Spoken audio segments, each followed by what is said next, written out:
Partai Golkar sodorkan nama politisi Golkar sekaligus pengusaha Yusuf Hamka sebagai cawagup pendamping Kaisang Pangarep di Pilgub Jakarta. Bagaimana peta politik di Pilkada Jakarta usai usulan Golkar itu? Kami akan bahas bersama politisi Golkar yang juga penggagas nasi kuning Babah Alun, Yusuf Hamka, dan Direktur Eksekutif LSI Jayadi Hanan. Assalamualaikum Pak Yusuf, Mas Jayadi, selamat sore, apa kabar?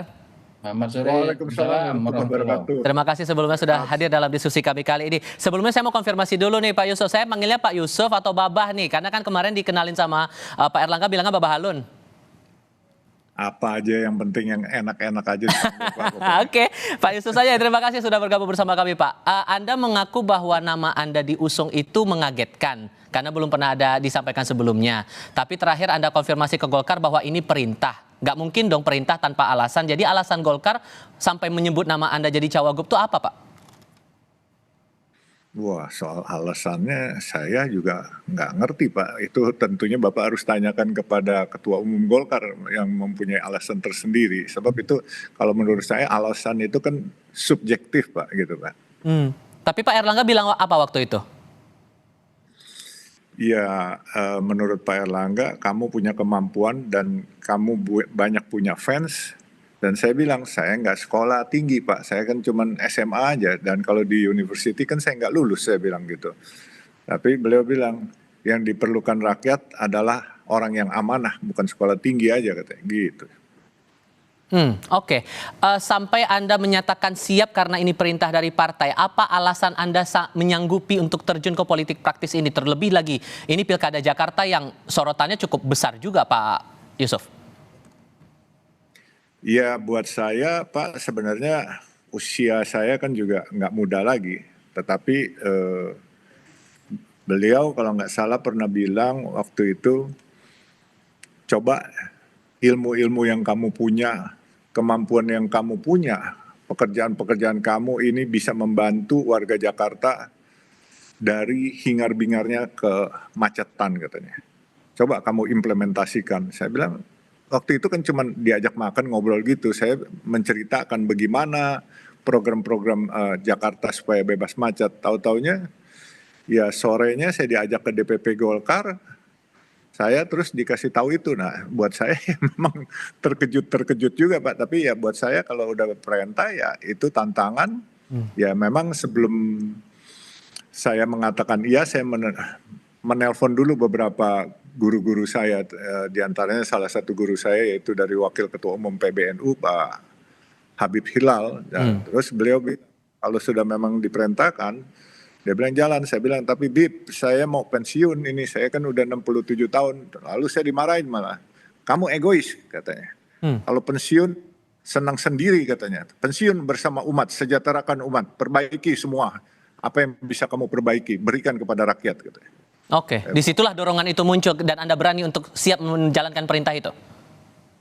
Ya begitulah, diantaranya dari beberapa tuan guru udah saya tanya, mereka bilang hadapin tantangan itu. Kalau rakyat mempercayakan kamu, kenapa kamu nggak berani katanya. Saya bilang ini bukan masalah berani nggak berani. Saya mau pensiun, tapi beliau bilang kamu egois. Nah begitu dibilang egois, saya berasa kok saya nggak egois selama ini. Kenapa saya harus egois? Kalau begitu kamu egois, saya cap kamu egois katanya. Oh ya udah baik kalau gitu. Tidak egois, saya harus terima katanya. Oke, hal menarik juga soal tagline nih saat dikonfirmasi ke wartawan dan Anda bilang kalau jadi nih Kaisang dan Anda maju singkatannya Ka'bah. Inisiatornya siapa tuh Pak? Itu Pak Erlangga sendiri. Jadi waktu lagi sore-sore duduk itu, wah ini bagus nih kalau disingkat jadi Ka'bah katanya. Jadi kita berkiblat kemana? Semua langsung pengurus DPP Golkar bilang kiblatnya Ka'bah katanya. Waduh, saya bilang makin merinding lagi saya. Waduh, katanya berat banget buat saya gitu. Tapi ya, nah ya udahlah kita terima aja gitu. Oke. Tantangan bagaimana? Terima Pak. Oke, Mas Jayadi melihat nama Yusuf Hamka ini disodorkan dan tampaknya sebelum-sebelumnya juga belum ada masuk dalam radar. Setelah itu Anda membacanya gimana?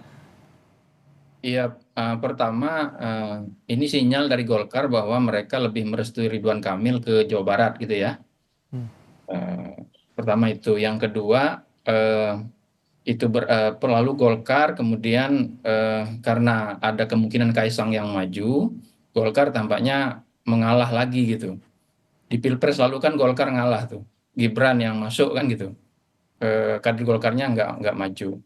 Tetapi saat yang sama Golkar tidak mau kehilangan semuanya kan. Golkar belum menyodorkan nama untuk minimal jadi wagub, dan itu nama Pak Yusuf Hamka yang muncul. Saya kira Pak Baba Alun atau Pak Yusuf Hamka ini memang ya sebenarnya cukup dikenal termasuk di Jakarta ya, dan dikenal sebagai orang kaya, orang elit tapi dekat sama masyarakat, kira-kira gitu. Jadi itu saya kira satu modal yang cukup baik untuk berlaga di Jakarta.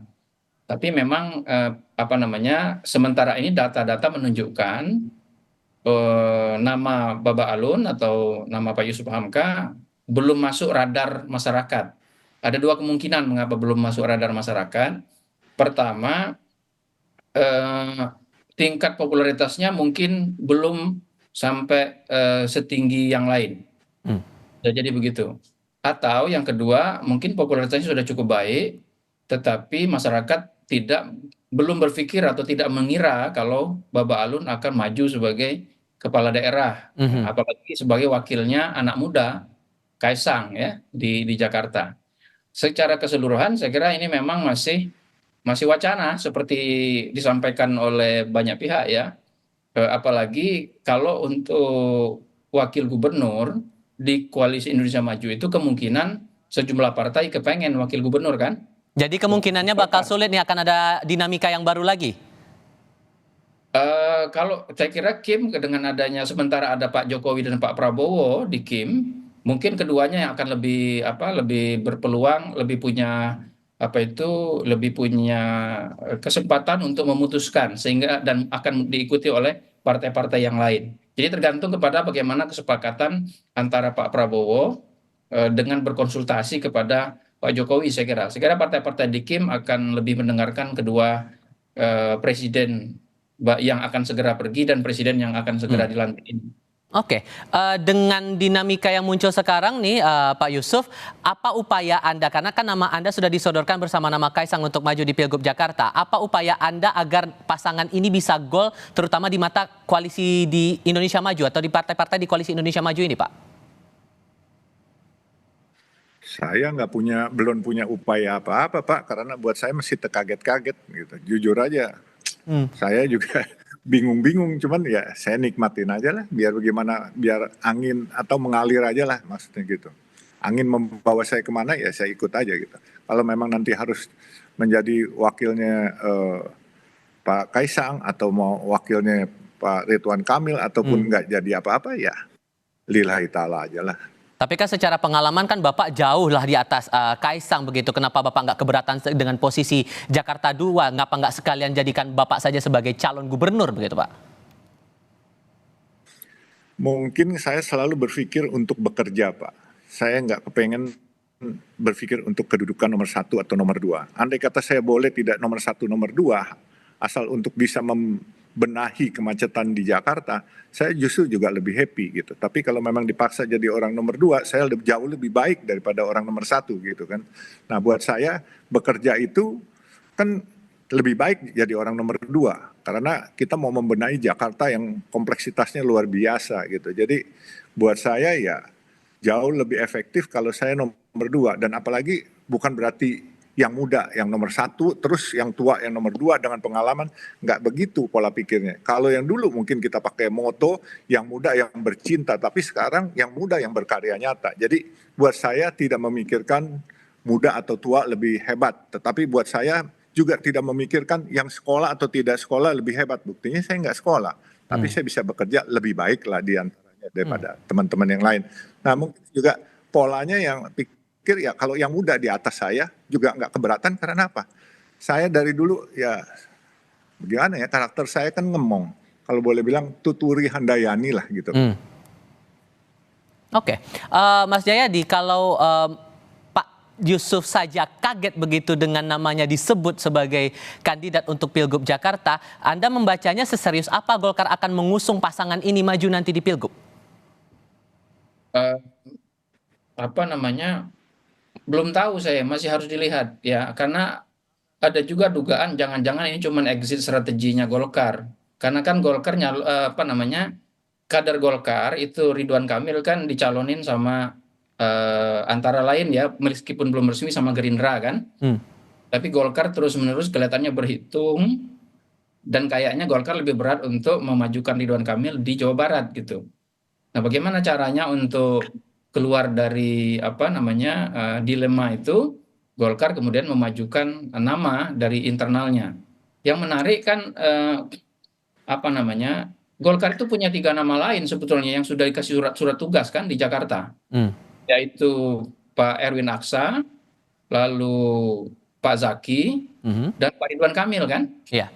Mestinya kan kalau kita lihat surat tugas itu, Golkar lebih dulu memberikan namanya ke Pak Zaki atau ke Pak Erwin Aksa gitu. Dan dua-duanya juga mirip-mirip dengan Pak Erwin Aksa itu mirip sama Pak Yusuf. Selain kader partai adalah pengusaha sukses kan gitu, punya jaringan yang juga cukup luas.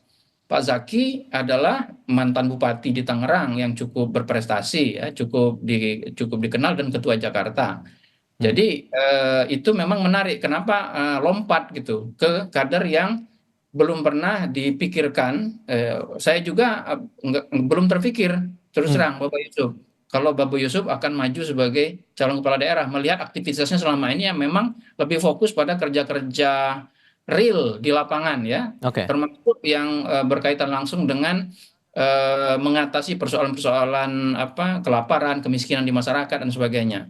Oke, terakhir untuk Anda Pak Yusuf, karena nama Anda sudah disebut oleh Pak Erlangga untuk maju di Pilgub Jakarta, sudah sedalam apa pembicaraan Anda dengan Mas Kaisang?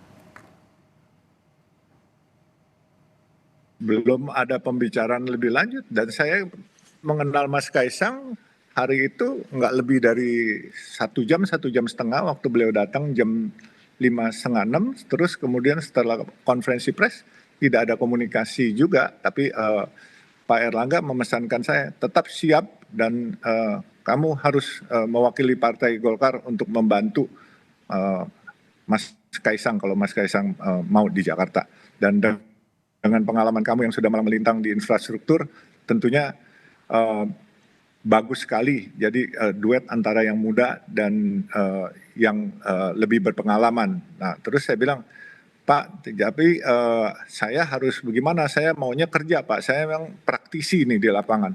Oh ya, nanti bagi tugas saja kalau memang jadi, katanya minta arahan dari Pak Kaisang gitu. Oh ya udah, sampai sekarang saya belum dapat arahan, sehingga saya menunggu kalau jadi. Monggo, saya tinggal diperintah. Saya kan namanya orang praktisi, Pak. Gampang aja langsung kerja gitu.